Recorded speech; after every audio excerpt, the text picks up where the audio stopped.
சாகாத கல்வியே கல்வி ஒன்றே சிவம் தான் என அறிந்த அறிவே தகும் அறிவு மலமைந்தும் என்ற வல்லபமே தனித்த பூரண வல்லபம் வேகாத காலாதி கண்டுகொண்டு எப்பொருளும் விளைய விளைவித்த தொழிலே மெய்த்தொழிலாகும்.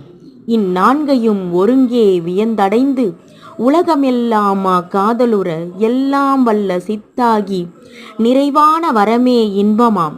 மன்னும் இது நீ பெற்ற சுத்த சன்மார்க்கத்தின் மரபு என்றுரைத்த குருவே, தேகாதி மூன்றும் நான் தருமுன் அருள் செய்து எனைத் தேற்றி அருள் செய்த சிவமே, சிற்சபையின் நடு நின்ற ஒன்றான கடவுளே, தெய்வ நடராஜபதியே, நீடுலகில் உற்றவர்கள் நன்குற உரைக்கின்ற நின் வார்த்தை யாவும் நமது நீள்வார்த்தையாகும். இது உண்மை.